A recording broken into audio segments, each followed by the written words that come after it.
Bismillahirrahmanirrahim. Assalamualaikum warahmatullahi wabarakatuh.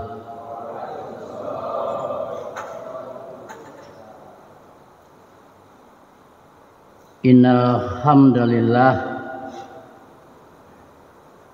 nahmaduhu wa nasta'inuhu wa nastaghfiruhu wa na'udzu billahi min syururi anfusina wa min sayyiati a'malina may yahdihillahu fala mudhillalah wa ma yudlil fala hadiyalah.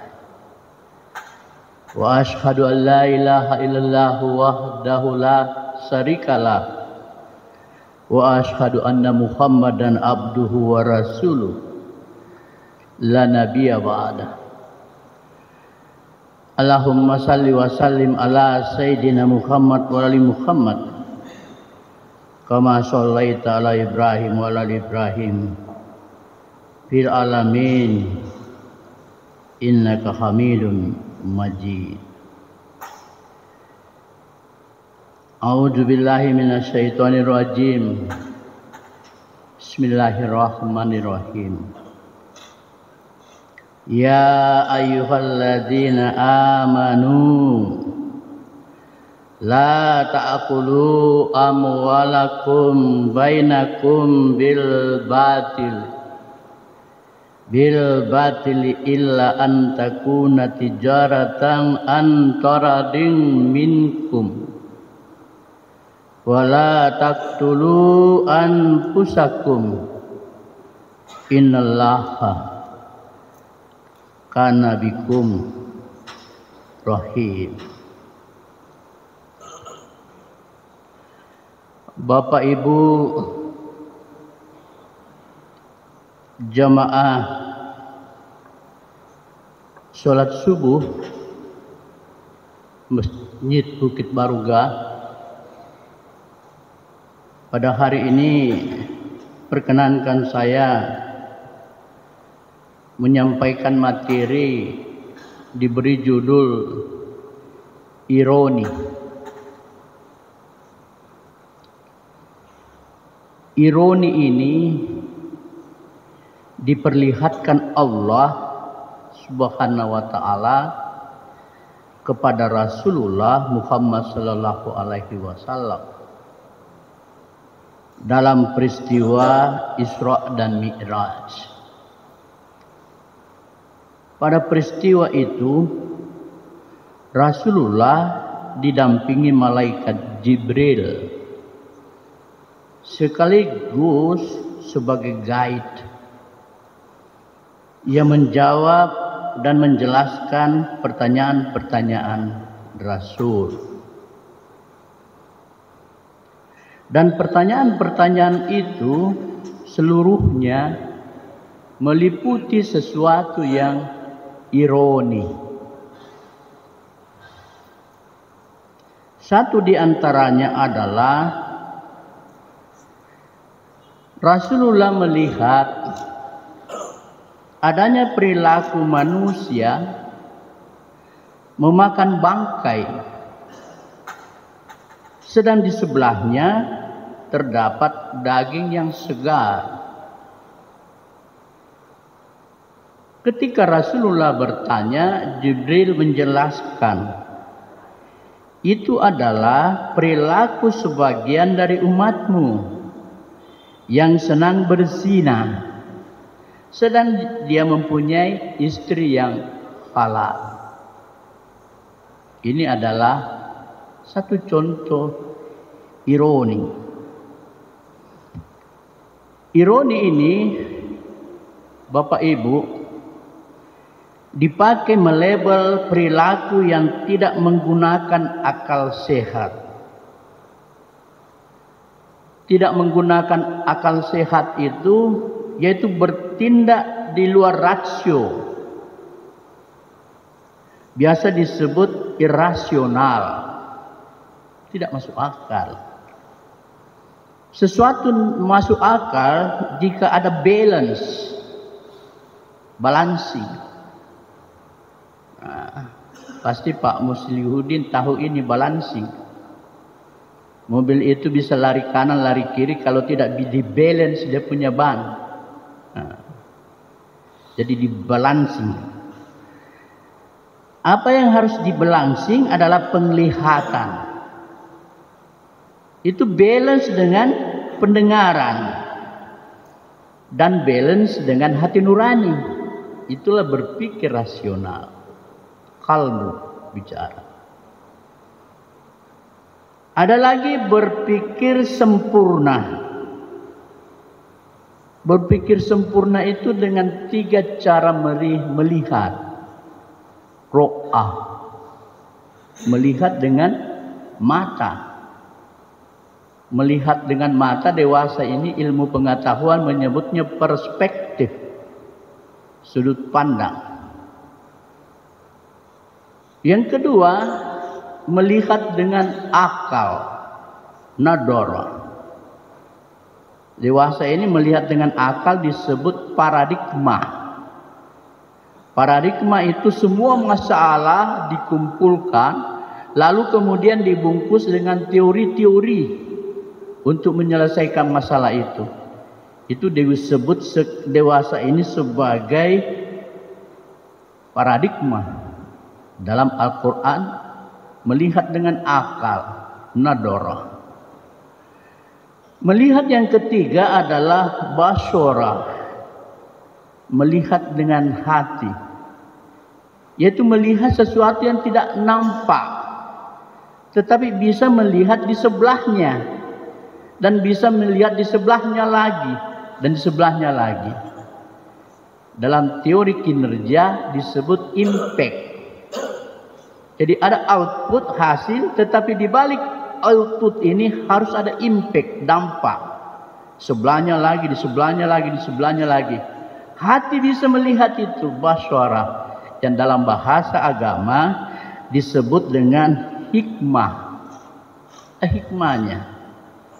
Apapun yang kita alami, lihat ke depannya akan ada hikmahnya. Dengan cara melihat seperti ini, orang mengarah pada perhatian. Dia fokus.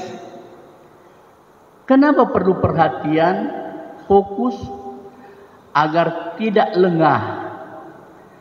Agar tidak lengah atau lalai.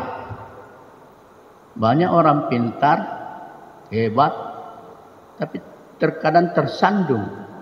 Kenapa tersandung? Karena dia lengah, dia lalai. Ya, itu terjadi ironi.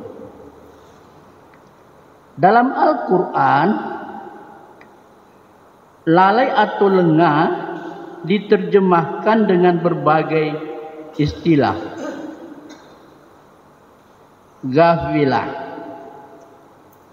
Ghafilah itu kelalaian yang disengaja. Ghafilah, kelalaian yang disengaja. Tamak ni wetue cinampak bidolo. Tamak ni wetue cinampak bidolo. Nah, itu kelalaian yang disengaja. Nah, ada juga disebut nizan yang berarti lupa. Nah, biasa ada orang yang lupa janjinya. Pernah menjanjikan sesuatu kepada orang lain, dia lupa. Nizan. Dan yang ketiga, syahwan, yang berarti lalai karena tidak memperhatikan, yaitu tidak fokus. Lalai, tidak memperhatikan, tidak fokus. Biasa terjadi pada orang berutang, tidak bayar utang. Saya tidak ada jutang kuna. Kenapa lihat kak? Ketiga istilah ini menurut kaum mufassirin memiliki nuansa makna yang berbeda meskipun sama-sama menunjukkan keadaan tidak waspada. Jadi keadaan tidak waspada itu lengah. Tidak waspada, lengah. Kurang perhatian. Nah, itu yang disebut dengan lalai atau lengah. Bapak Ibu dimuliakan Allah, di dalam Al-Quran Al-A'raf 179, walaqad sara'na li jahannama katsiran minal jinni wal ins. Allah mengatakan, sungguh kami banyak menciptakan jin dan manusia yang masuk neraka jahanam. Masuk neraka jahanam. Kenapa dia masuk neraka jahanam? Karena dia sesat. Dia sesat. Lahum qulubul la yafqahuna biha. Dia memiliki hati, tetapi dia tidak gunakan untuk menyimak ayat-ayat Allah. Ayat-ayat Allah itu bukan yang Bapak baca, itu Quran.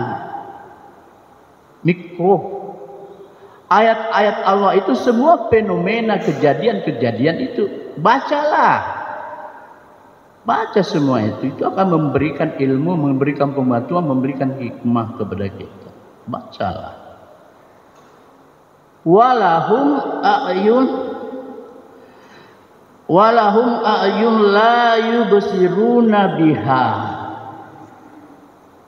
Dia memiliki mata, tetapi dia tidak gunakan untuk melihat. Walahum azana la yasma'una biha. Memiliki telinga, tetapi dia tidak gunakan untuk mendengarkan ayat-ayat Allah. Ya kong kata ulama bicara, ceramah sepotong ayat, apa mata lolisu. Ternyata itu lolisu ke pengaruh iki. Muncul ada namanya reaktif antipati. Bahkan sering kalau kita ceramah ada orang selalu lihat jam, ya, mata. Nah, itu dia. Ulaika kal an'ami balhum adallu. Nah, itu adalah orang-orang yang Allah ingatkan di dalam Al-Quran ini sebagai orang-orang yang seperti hewan ternak. Balhum adallu, bahkan lebih sesat dari itu, lebih sesat lagi.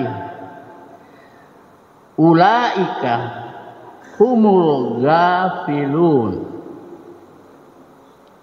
orang-orang itulah yang disebut sebagai orang-orang yang lengah.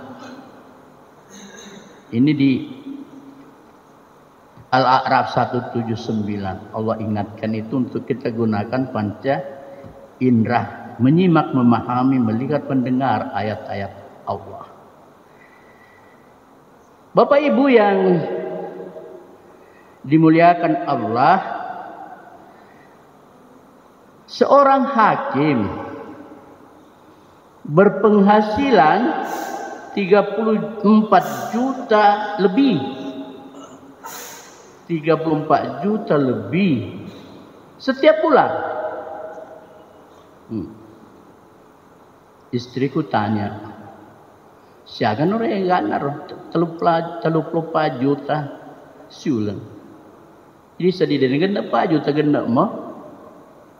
Kayak itu 34 juta, aku mapa mulanya terima, napa na bilang, dia pernah japu terima sih. Itu tebak naru. 34 juta per bulan. Tetapi dia lalai.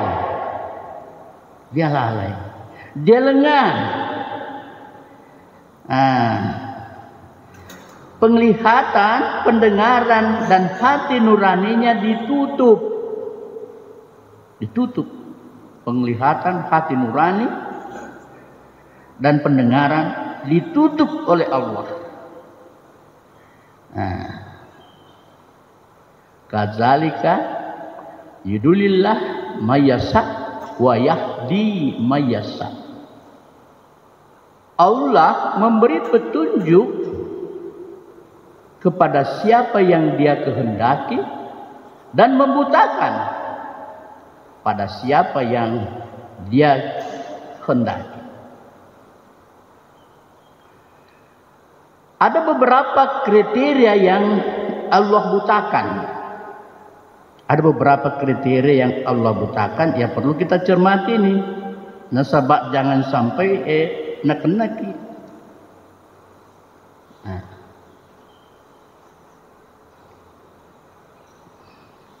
Yang pertama,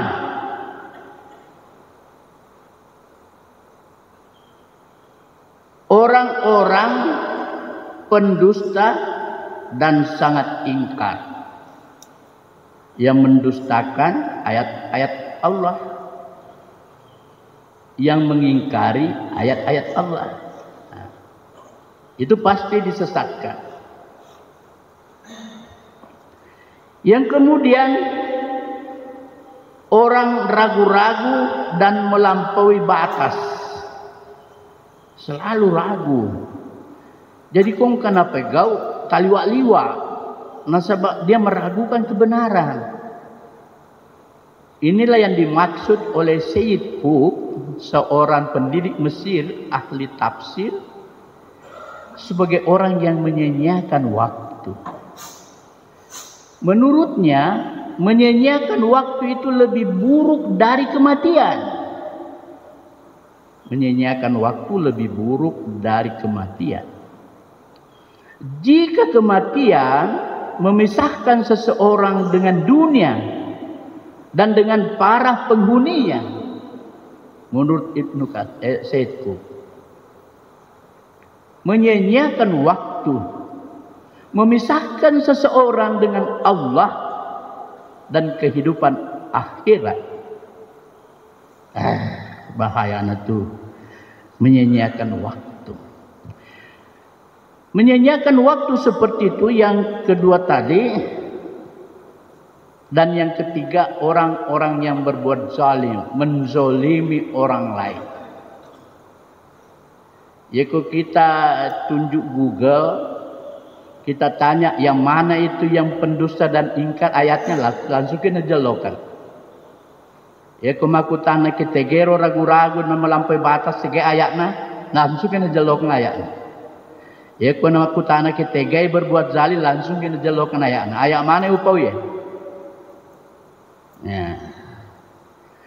Ada juga ayat tadi saya bacakan, An-Nisa 29 sebagai pembuka.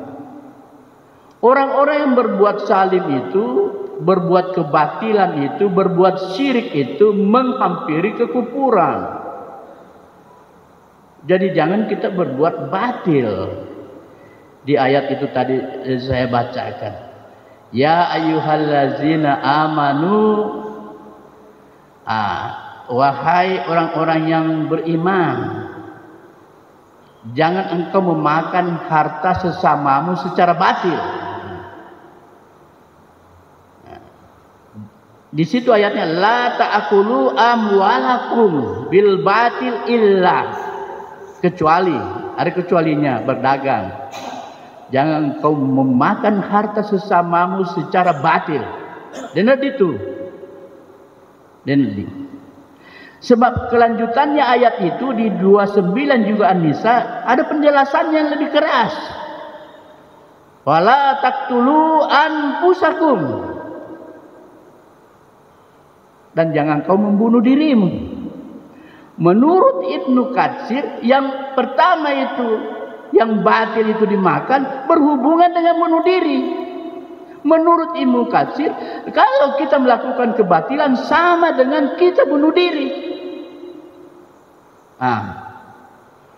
Dega tite maka kue. Banyak orang ditelanjangi, dipertontonkan di muka anak-anaknya, istrinya, di masyarakat, bunuh diri itu. Karena dia melakukan kebatilan. Dia naruh kena ayat ini menurut Ibnu Katsir. Bunuh diri, menyanyiakan waktu menurut Syed Qutb.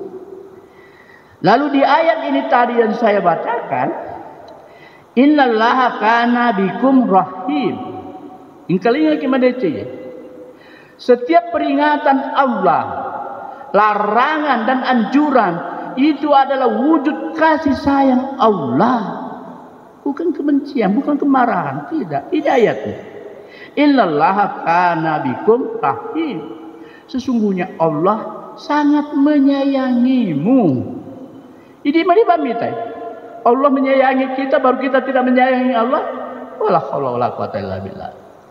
A'udzubillahi minasyaitonir rajim. Bismillahirrahmanirrahim. Aqulu qouli hadza wastaghfiru innahu huwal ghafurur rahim. Assalamualaikum warahmatullahi wabarakatuh.